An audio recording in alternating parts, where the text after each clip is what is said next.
Hi everyone, it's Mrs. Ray. Well, Mother's Day is coming up this Sunday, and I thought it would be a great thing if we could make a special painting for our moms. And I would like to base this one off of dandelions. Everybody right now can see dandelions in the yard, probably. We have them in our yard. In case you don't know what they look like, I'm sure you do. They're those yellow flowers you'll see in your yard. Some people call them weeds because they don't like them there and they try to get rid of them. And some people really like them. So when I was a kid, I liked them a lot, especially when they looked all white and fluffy. Because the fun thing to do was to blow on them, and you make a wish when you blow on them if you want.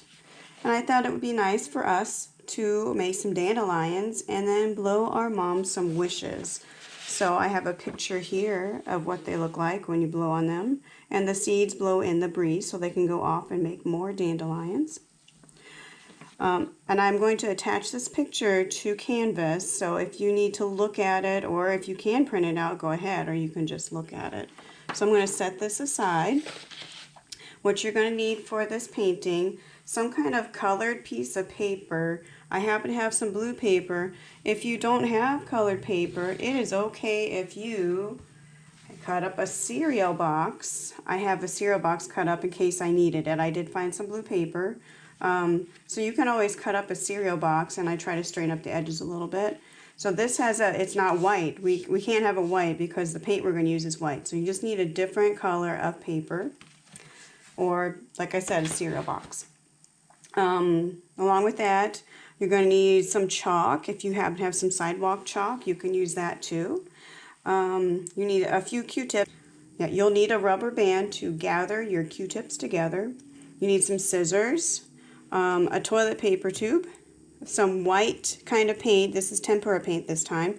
And I just have this piece of cardboard so I can squeeze my paint onto it. It's going to be my palette. So to start off, I'm going to line up my Q-tips. I'm going to make sure I kind of tap them all together in a bundle because I want them all level at one end. I'm going to hold them down. I'm going to wrap the rubber band around to keep it nice and tight so they don't come apart. So we're not going to use any paintbrushes with this. We're going to use all Q-tips. So we have a bundle of Q-tips. Q-tips later on in our project, and this toilet paper tube is going to become our paintbrush. So to make the paintbrush, we need to cut. We're going to cut little slits in it. So we're going to cut slits like this. And maybe that's about 2/3 of the way up. If you do halfway, that's fine too. So put them kind of close together and cut all the way around your tube until you get to the other side.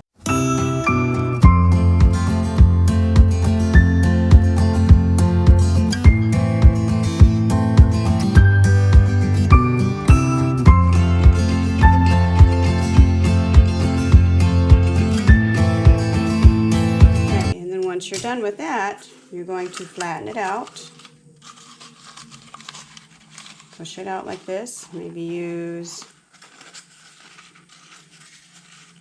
use your counter or table to help you. Okay, and this is going to be our brush. All right, I'm going to set this aside for right now. I need to squeeze out my paint. So we're going to make like a big blob in the middle, and it's going to have to be about as big as my toilet paper tube brush. This paint feels kind of thin. Hopefully it works. Well, I discovered that my tempera paint was too thin, so I went to find some acrylic paint, which I know this has got to be thicker and won't be so watery. So I'm going to squirt a little blob in the middle there. Hopefully I have enough for what I'm going to do. And then we're going to take the toilet paper tube paintbrush, kind of spread it around a little bit. We want to make sure that we have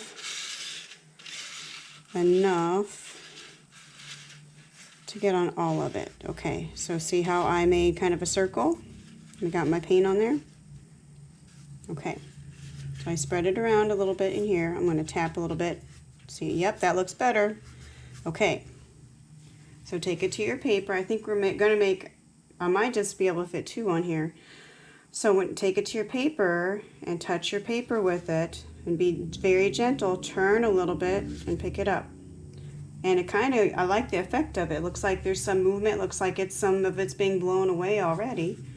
Okay, and we could even pick a different spot and twist a little more. Make it look like it's round. It's got some movement. Okay, and you can even take the sides of your brush and tap in the middle, because we know there's all those seeds in the middle. So you can tap, tap, tap, tap, tap all the way around in the middle. Okay, so there's our first one. Let's put another one. I think maybe down here will help. I don't want to put them next to each other. I want to move it down here. Think about my composition. Oh, let's get a little more paint. Make sure I didn't run out. Okay, so down here again, I'm going to touch, push a little bit down and pull it away. Okay, and I think I'm going to do it again to give it that movement again, maybe just a few times. And then take the edges and tap a little bit in the middle. Okay, so we know that dandelions have stems also, and then there's a part in the middle that they come off of. So if you don't have a paintbrush, which is fine, the other side of this can give you a straight edge. So I'm going to take this, I'm going to put some paint there, and I'm going to make the stem going from the middle. Okay, so tap in the paint a little bit, and we can pull it right down. If you need some more, get some more paint and pull it right down and off the paper. Let's do the other one. This one's really close to the bottom. And we just pull it out, and then I'm done. All right. Also, the chalk, if you have the chalk, if you don't want to make your straight line with that, you can use your chalk and then you can draw it straight down however you want. Okay, I might even add a little bit down here. And if you add chalk to it, I might even let it dry a little bit in the middle, because in the middle of a dandelion, if we look back on this picture, kind of there in the middle, and you can see it right there too, they come out of the middle part. So you can always take some chalk and draw that middle part right there. Maybe you want to draw a circle they come off of. I'm going to draw in a little circle and draw the seeds that come from the middle. Okay, and now let's do the wish for our mom. We're going to take our Q-tips to make the wish. So I'm going to go back to my paint. I'm going to tap in here. Okay, and we're going to pretend that the wind is blowing it this way. So let's make a wish. And they're blowing away. You say, Mom, I wish that you will be happy. Right here, Mom, I wish that you knew how much I love you. Okay, and that is your wish for your mom. If you would like to add some more details on the outside, you can take your Q-tips and tap on the outside too to give a little more of that texture that we see here and there. I want to just go around the edges for the texture. Okay, and then there's our wish to our mom. So I hope you have a great time celebrating your mom on Mother's Day, and I will talk to you in the next video.